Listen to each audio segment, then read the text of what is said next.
어째 공부는 잘하고 있습니까? 이정민입니다. 오늘은 내신 고쟁이라는 책에 대해서 알아보도록 하겠습니다.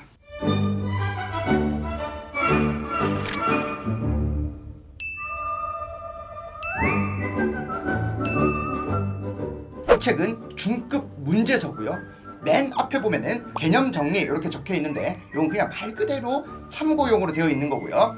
이걸로 학생이 공부를 하고 있으면 안 됩니다. 말 그대로 참고용이고 개념을 어느 정도 하고 내신 고쟁이를 푸는 거예요. 아시겠죠? 자, 스텝 1 갑시다. 스텝 1은 어려운 문제가 없어요. 센으로 치면은 B단계 쉬운 문제 수준 정도. 그래서 이제 내신 고쟁이를 하려는 애들은 보통 RPM이나 센을 풀고 올라오기 때문에 요거를 건너뛰는 학생들도 많죠. 그런데 간혹 공부하다 보면은 이제 스텝 1에서도 좋은 심화 개념에 대한 이야기도 있거든요. 자, 예를 들면 요런 거 한번 싹 볼까요?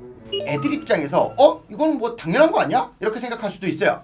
근데 이런 문제들이 내신 서술형에서 증명 문제로 나온다거나 아니면 빈칸 채우기로 조금 빡세게 나오는 경우 있죠. 그리고 스텝 1에 있는 이러한 문제들은 개념을 너네들이 얼마나 엄밀하게 잘 봤냐 이런 거를 제대로 확인을 하는 문제여서 상위권 시험 대비로도 좋고요. 중상위권이 개념을 입체적으로 익히는데도 굉장히 좋아요. 그래서 스텝 1을 건너뛸 학생들은 최소한 제가 선별해 놓은 이 문제 정도는 풀고 난 다음 건너뛰자, 이러한 의미에서 제가 학생들의 공부를 위해서 다 골라봤습니다.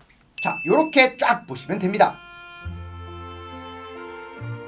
제가 골라놓은 요 문제들은 시험 전날에 상위권 내신용 직전 대비 초중급 문제 요런 식이라고 생각해도 좋아요.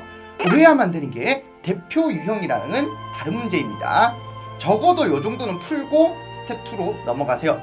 그리고 똑같은 스텝 2라도 후반 부분이 훨씬 중요하고 어렵습니다. 자, 그럼 학원에서는 내신 고쟁이를 어떻게 가르칠까요? 보통 중급 개념서를 하나 정하고요. 부교재로 내신 고쟁이를 씁니다. 문제서기 때문에 그래요. 그래서 내신 고쟁이에서 애들이 미리 풀어오면은 모르는 것만 풀어주는 방식으로 수업을 진행하는 경우가 많아요. 하지만 내신 고쟁이 한 권만 나가는 걸로도 충분히 수업이 잘 진행됩니다. 자, 예를 들면 고등학교 2학년 1학기 때 수학 1, 2를 같이 나가는 학교가 있어요. 그런 학교는 고쟁이 2권, 기출문제지 2권 이렇게 총 4권이죠. 그렇게 나가도 충분히 어렵기 때문에 여기에 무슨 마플 교과서나 이런 걸 넣기가 힘들어요.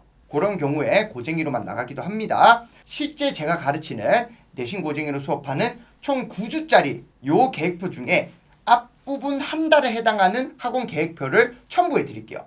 요 왜 첨부해 드리냐면 이제 대략적으로 학원에서 어떻게 가르치는지를 알 수 있을 거고요. 그리고 학생들이 실제로 스스로 공부할 때 어떤 느낌으로다가 공부를 해야 되는지 파악할 수 있을 것으로 기대를 합니다.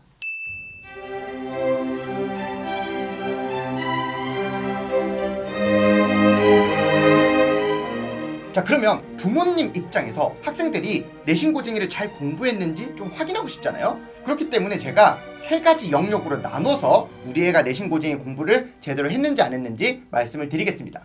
첫 번째, 기본적으로 큰 무리 없이 그냥 우리 애가 공부 잘했냐, 한번 풀어봤냐 이런 거 판단하는 방법은 내신 고쟁이 책을 한 권 더 사세요.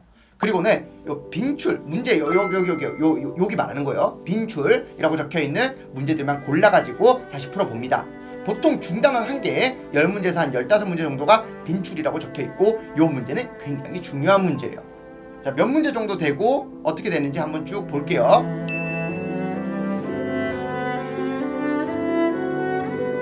요 문제를 기준으로 판단을 해주시면 됩니다.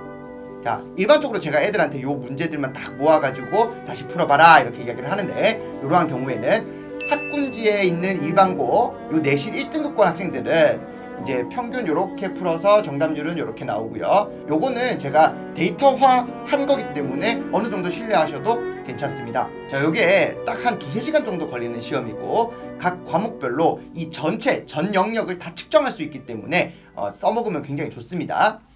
자, 두 번째로 확인하는 방법, 내신 고쟁이 문제를 꼼꼼하게 내 것으로 만들었는지 확인하는 방법. 제가 이 과목별로 번호를 쫙 띄워드릴게요. 요 번호들은 어떤 번호냐면은 학생들이 주로 질문하는 번호예요.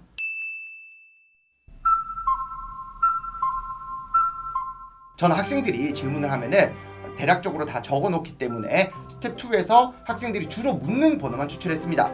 스텝 3는 좀 지엽적인 게 있기 때문에 스텝 2에서 이 부분은 보통 학생들이 좀 좌절하는 부분이 되겠죠. 그럼에도 불구하고 스텝 2에 있고 중요 유형이기 때문에 중요한 부분이에요. 그래서 이 부분이 잘 풀리면은 내신 고쟁이를 적당히 잘 봤다라고 이야기할 수 있고, 한 문제당 한 3분 정도 잡으시고요. 정답률이 한 7, 80%만 되어도 통과입니다. 되게 잘한 거예요. 자, 그 다음에 세 번째로 잘 파악하는 방법. 자, 마찬가지로 리스트를 쭉 드릴게요.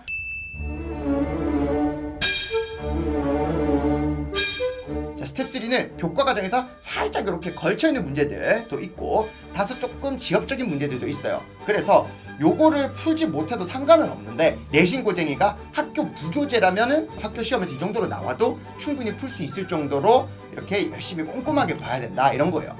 보통 학생들 보면은 3번에서 5번 정도 반복해서 풀었을 때 위에 말씀드렸던 문제가 이제 문제당 한 2분에서 3분 안에 풀고 95% 이상 맞춥니다. 이 정도면은 고쟁이에서 어떻게 나와도 거의 다 맞춥니다.